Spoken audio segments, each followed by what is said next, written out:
una serie de malas decisiones. Salí de la oficina cerca de las 6 de la tarde, poco antes de las 6 de la tarde, y hora, 20 minutos para llegar acá en Intel, es impresionante. Y es un poco de lo que sufrimos hoy en día, así que mil disculpas nuevamente, cuando conversamos y hablamos acerca del Internet de las cosas, pensamos en las ciudades, pensamos en nosotros, en nuestra vida diaria.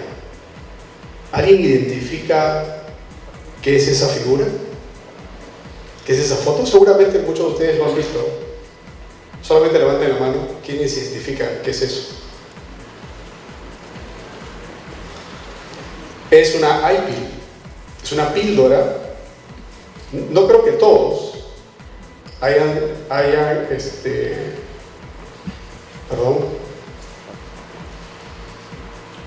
no creo que todos hayan pasado por este proceso de endoscopía, ¿cierto? Es difícil.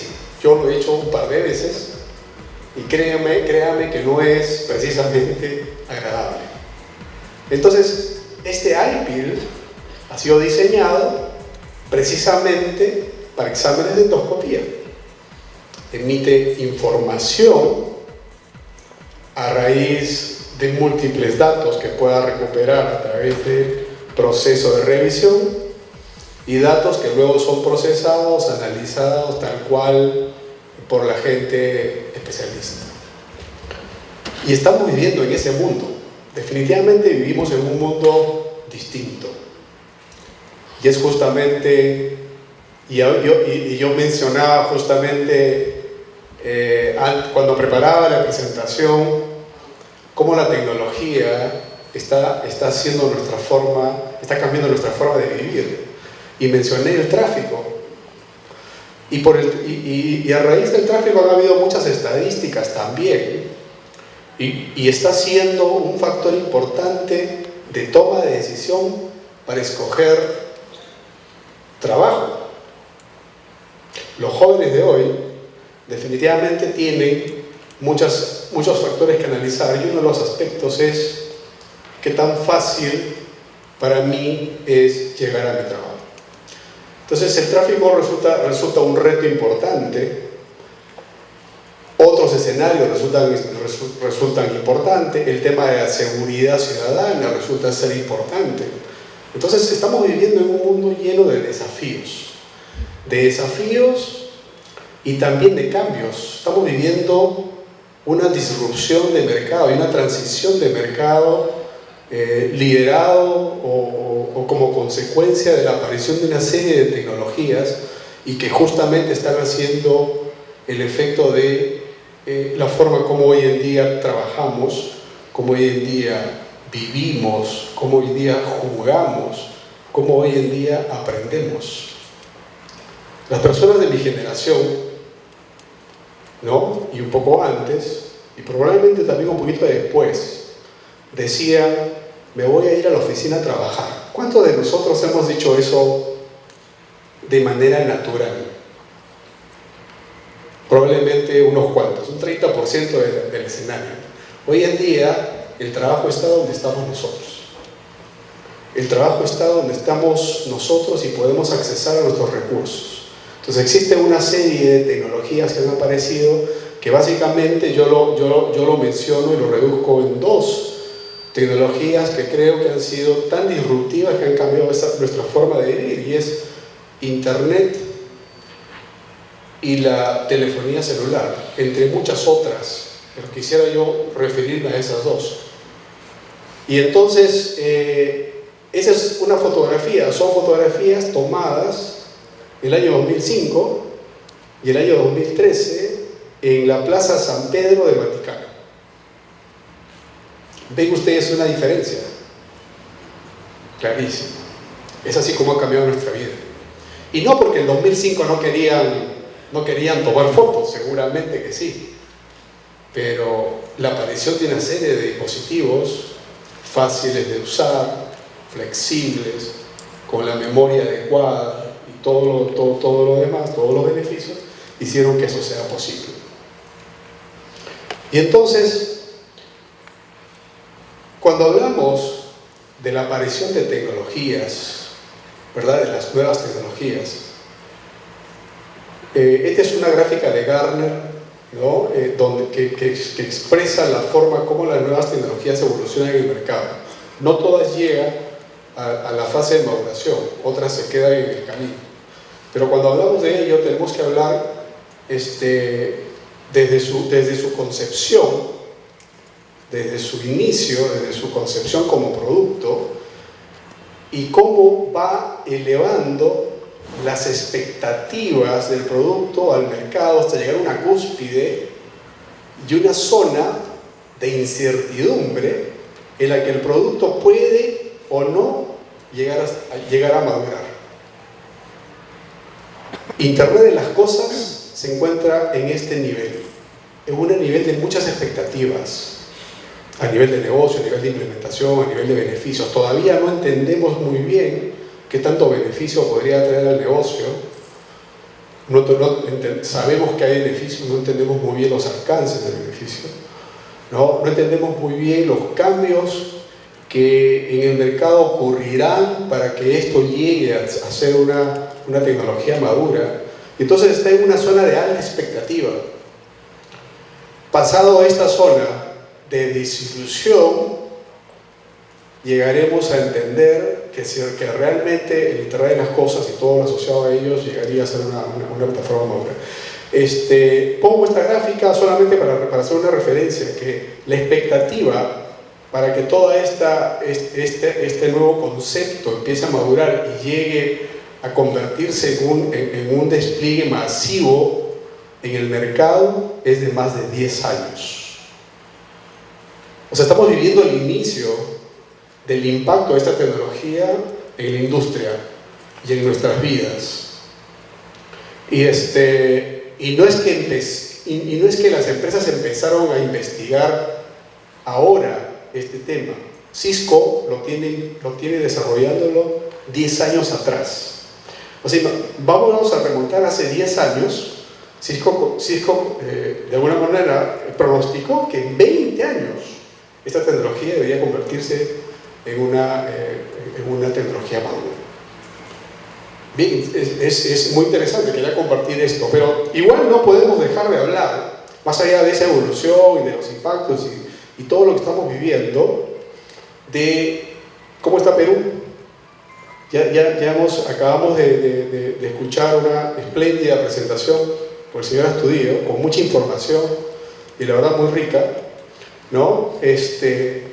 Y no podemos dejar de mencionar cómo está el Internet en el país, ¿no? Y lo paso rápidamente.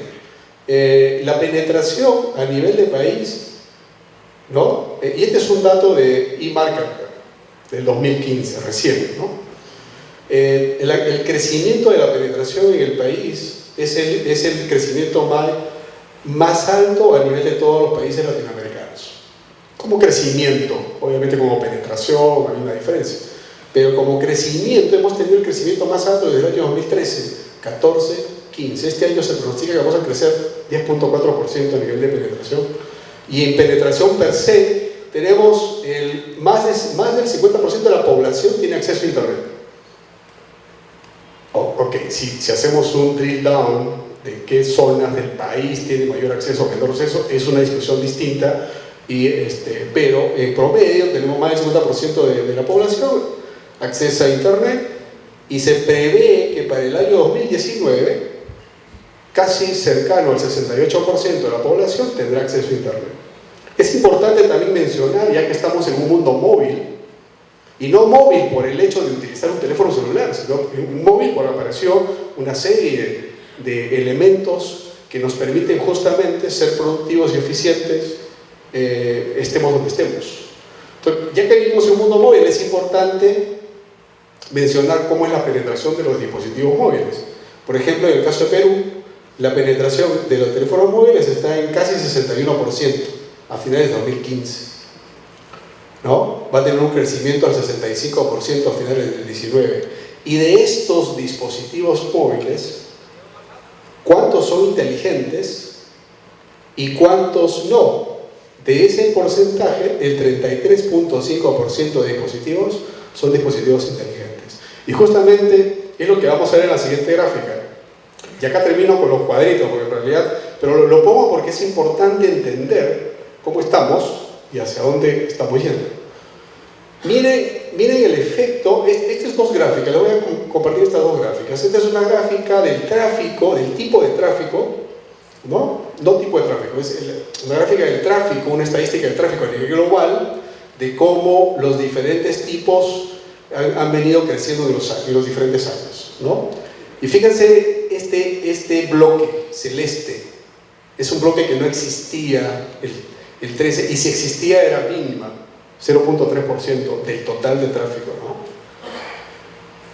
En este punto va a representar casi 3%, y es justamente el tráfico dispositivo a dispositivo, machine to machine, cómo venía creciendo. Acá se ve mucho más explícito, porque esto habla de billones de dispositivos. El celeste viene a ser justamente los dispositivos usados en machine to machine. Se prevé que el año 2019 global, esto es global, el 28% de los dispositivos, que equivale más o menos 3.2 billones. Esto en 2019 se prevé que va a haber 11.5 billones de dispositivos conectados, de los cuales 3.2 billones de dispositivos van a ser machine to machine. Y miren cómo va creciendo. Cómo va decreciendo el uso de dispositivos no inteligentes y cómo va creciendo el uso de dispositivos inteligentes. La demanda es mayor, la necesidad es mayor, y eso es importante tenerlo. En Perú, haciendo una extrapolación, consideramos que el año 2019 el 50% de los dispositivos van a ser dispositivos inteligentes. Y casi el 30%, 21% en realidad, van a ser dispositivos utilizados en machine to machine. Esta es una estadística que Cisco realiza cada año, que es el Visual Networking Index, y esta es una información de febrero de este año. O sea que es una información interesante analizar. Pero entonces, ¿cómo el Internet ha venido cambiando? ¿Cómo es que esto ha venido moviéndose en el tiempo? Empezamos por un Internet, empezamos por un Internet donde solamente había que manejar información, ¿se acuerdan? Inicios de los 90, bueno, algunos nacieron en inicios del 90, así que, pero a inicios de los 90, data, era básicamente data. Entrábamos al web a bajar información, correo electrónico, ¿verdad? Y en el 93, fíjense que la Casa Blanca lanza su website, su primer website abierto, ¿sí? Pasamos una fase que nosotros denominamos procesos, en el que empiezan las primeras interacciones de cómo hacer órdenes en línea, pedidos, inventario, ¿sí? Pasamos una fase en donde ya en 2005 las primeras aplicaciones de redes sociales aparecen, Facebook, MySpace, empiezan a aparecer en esa época, en el que las personas empiezan a ser protagonistas de manera directa porque empiezan a interactuar de manera fundamental bajo un esquema de colaboración distinto al observado años antes. Seguramente muchos de ustedes leen la revista Times. Times, el año 2006, declara a la persona del año, al usuario, a nosotros, ¿no? A nosotros. ¿Y eso por qué? Porque el año 2006 se había notado tal comportamiento de tráfico a nivel de Internet, utilizando aplicaciones no vistas antes, que justamente eran las de interacción y de colaboración, ¿no es cierto? Y declaran a la persona como la persona del año. Who's the person of the year? You. Búsquenlo porque está muy referenciado. Pero también el número de personas que accesan a Internet exceden al billón. En el año 2008 entramos a una era distinta, en donde el número de dispositivos conectados supera al número de dispositivos, supera al número de personas. Y esto va a ir creciendo tremendamente. Se calcula que en el año 2020 se va a tener 50 billones de dispositivos conectados. 50 billones. ¿Y cuánta población tendrá el mundo el año 2020? Poco más de 7 billones, probablemente. Poco más de 7 billones. 8 veces, casi 8 veces la población mundial de dispositivos conectados. A ese mundo vamos.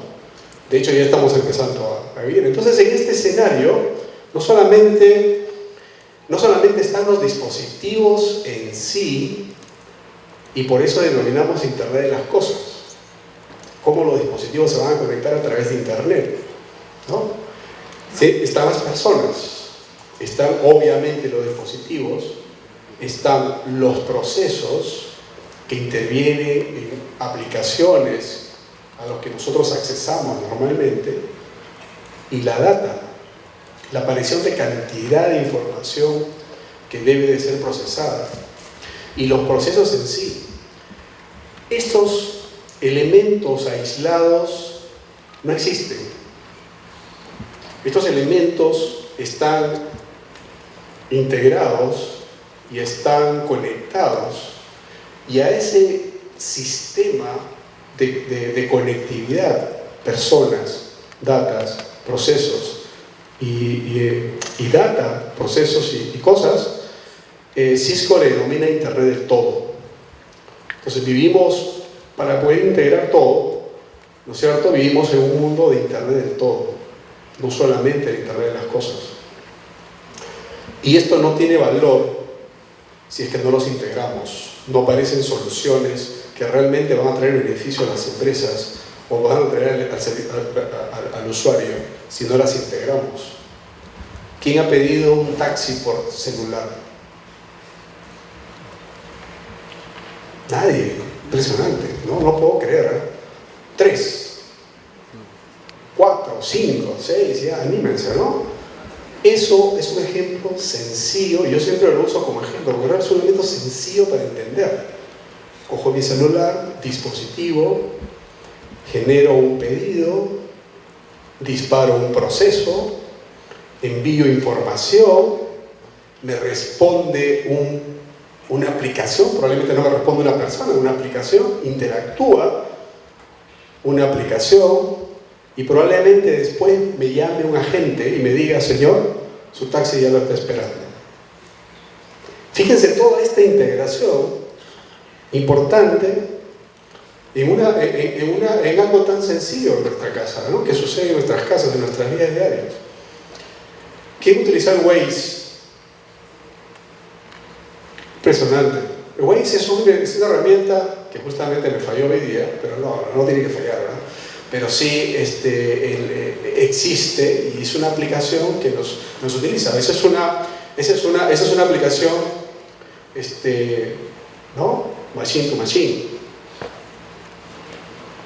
En fin, pasando a otro escenario, ¿no? Si habilitamos, nosotros siempre lo vemos desde otra perspectiva, ¿no? Complementando un poco la visión del señor Astudillo, que explicó muy bien el escenario. Si nosotros habilitamos esta tecnología, estos procesos, esta visión en el sector público en Perú, consideramos que se generaría 8 millones de movimiento económico. Impresionante. Ejemplos sencillos que lo vamos a ver luego, ¿no? Este es el mercado de Latinoamérica, que no voy a entrar en detalle, ahí está, es un mercado más grande. Pero entonces, si nosotros implementamos una serie de soluciones orientados a conectar dispositivos, procesos, personas y data en diferentes, tendríamos una arquitectura distinta. Estaríamos obligados a desarrollar una arquitectura distinta. Pero esto me va a ayudar a explicar un par de cosas importantes que quiero que se den como mensaje. Existen diversas verticales. Tenemos manufactura, tenemos minería, tenemos energía, tenemos oil and gas, transportation, ciudades, defensa y service provider. Concentramos en la parte de ciudades. En ciudades hay implementaciones tan sencillas como importantes, por cierto, no deja de ser importante por no ser sencilla, el sistema de seguridad ciudadana, que también es un ejemplo de persona, data, procesos y cosas.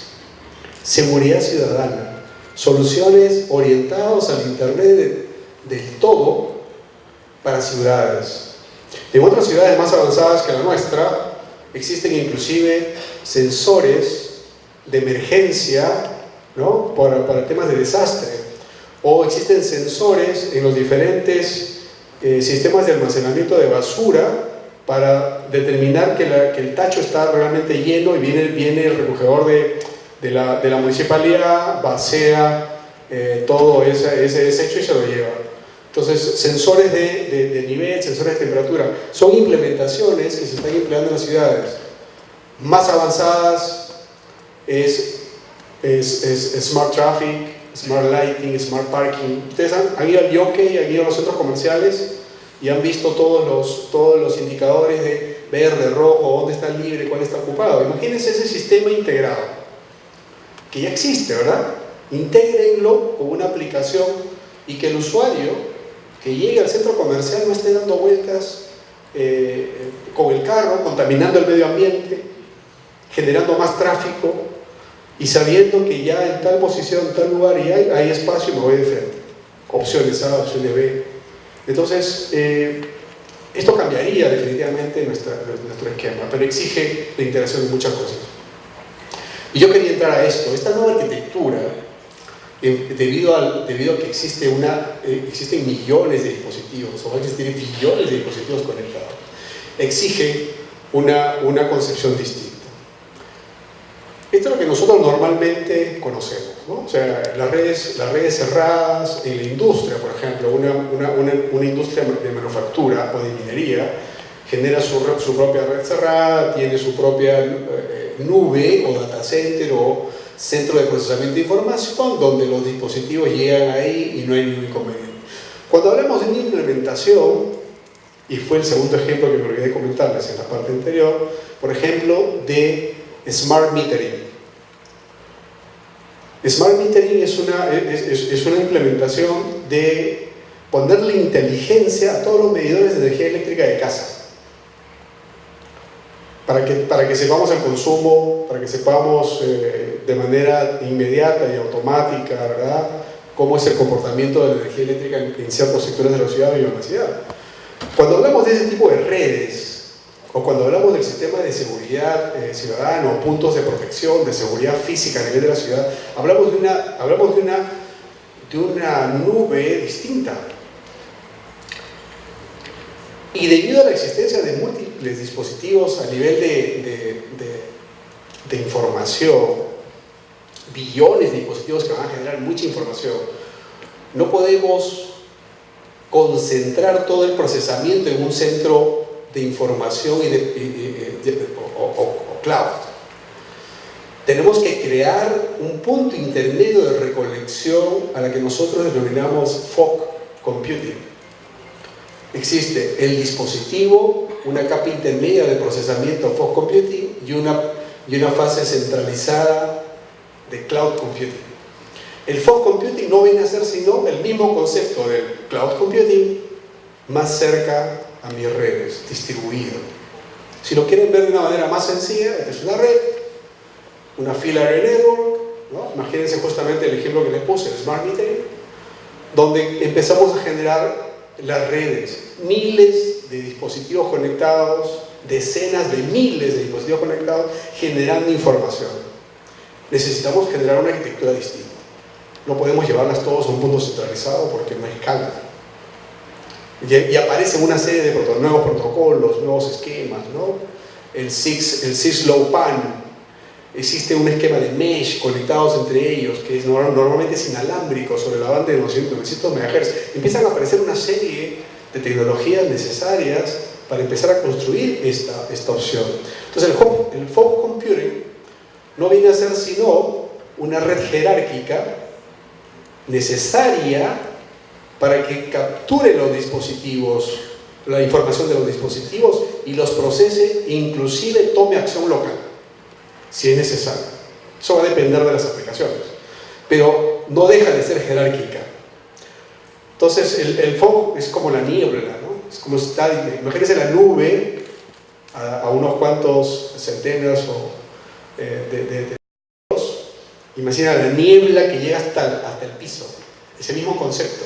Cómo yo genero una red intermedia de captura de información, procesamiento y toma de decisiones que me permitan justamente eliminar el retraso, el retardo, la latencia que podría existir en aplicaciones a tiempo real en redes de este tipo, ¿no? Bueno, entonces con Cloud teníamos este paradigma, ¿verdad? Un solo punto centralizado almacena, analiza, actúa, notifica. Agregando esta capa intermedia de procesamiento, importante por cierto, el paradigma cambia. Hablamos de un borde inteligente, un borde computacional que puede analizar, notificar y actuar. Y utiliza la información centralizada o utiliza el medio centralizado, data center, el cloud, para almacenar información, estadística, reportes. Bueno, para ir terminando, ¿qué desafíos nos trae Internet del todo? Pues nos trae varios desafíos, ¿verdad? La primera que pongo es sentar a la misma mesa áreas de las empresas productivas que normalmente no se sientan sobre la misma mesa, ¿no? La parte operativa con la parte de gestión, OT con IT. Cuando uno va a estas grandes empresas ya están empezando a integrarse, definitivamente digo que no, pero lo pongo y lo exagero para entender un poco cómo es este paradigma. Yo hago mi red de comunicaciones, tú haz la tuya para tus aplicaciones, Word, lo que quieras, déjame a mí hacer mi propio data center para procesar la información de mi planta, ¿no? Estas se tienen que unir. Ese es un reto tremendo, ¿no? Es un reto tremendo de converger ambas redes, la IT y la OT. Nuevos estándares, ¿no? La adopción de IPv6 de manera masiva. Security no deja de ser una preocupación y un desafío permanente, ¿no? De repente empezar a diseñar esquemas de seguridad por niveles, ya no solamente empezar a preocuparme en la parte del perímetro, sino de usuario, cómo yo identifico al usuario y digo es quien dice que es. Entonces empezar a validar para que pueda darle acceso, o cómo podemos proteger la información que viaja de un punto a otro, codificándola, encriptándola. Lo que quiero decir es, debemos que pensar en una seguridad integral, ¿sí? No solamente un detalle puntual. Energía para los sensores. Y lo pongo porque me ayuda a explicar algo que es muy común, seguramente más de uno en esta sala utiliza los wearables, que son dispositivos que usan los deportistas o personas normales que quieren saber cuánto de energía consumen al mes o al día, ¿no? ¿Quién usa wearables qué bueno, son saludables? Perfecto. Yo tengo varios amigos que usan wearables y para poder ver, lo bajan, ven en su celular. Ahora los celulares inclusive tienen una aplicación para identificar cuánto realmente de energía estamos consumiendo, cuánto hemos recorrido, etc. Estos wearables tienen un desafío inmenso, que es la energía. No son baratos para el alcance de todos, es una barrera importante de adquisición. Cuando se resuelva el tema de la energía, cuando se resuelva el tema de costos, esto va a empezar a moverse de una manera importante, y lo pongo pues un desafío importante, porque son elementos normalmente con batería desechable, ¿no? ¿Y cómo afectará IoT en nuestro negocio? Es justamente la misma interrogante puesta desde otra perspectiva que puso el señor Astudillo, ¿no? O sea, ¿qué tenemos que hacer nosotros para poder aprovechar esta disrupción del mercado? Y acá yo quiero rescatar un poco lo que dijo Chambers hace poco, ¿no? Chambers, él todavía es nuestro CEO hasta julio, comentó algo muy interesante. Las empresas grandes que tienen servicios ya establecidos en el mercado, para ellos una transición de mercado es una amenaza. Es una amenaza. Ellos quieren seguir creciendo sobre su mercado incumbente. Para empresas grandes o pequeñas, innovadoras, una transición de mercado es una oportunidad de negocio. Es una oportunidad de crecer. Si yo en un mercado no transicional, si yo como empresa, un mercado no transicional, quiero ganar mercado, lo que tengo que hacer es quitarle el mercado de mi competidor. No me queda otra. Y el crecimiento es mínimo. A donde quiero ir es, estamos viviendo una transición importante de mercado, de modelos de negocios que se orientan más a nivel de servicios, ¿verdad?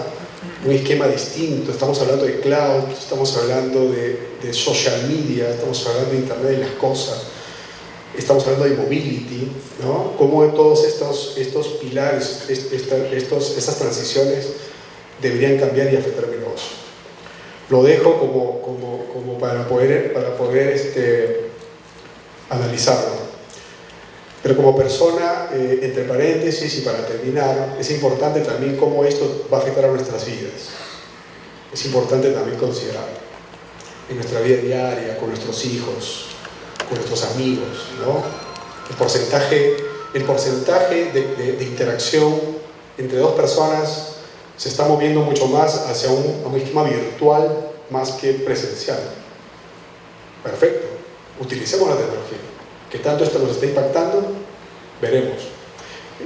Tenemos que de alguna manera ir desarrollando ese balance de vida entre el uso de la tecnología y nuestra vida diaria, ¿no? Pues eso es. Muchas gracias.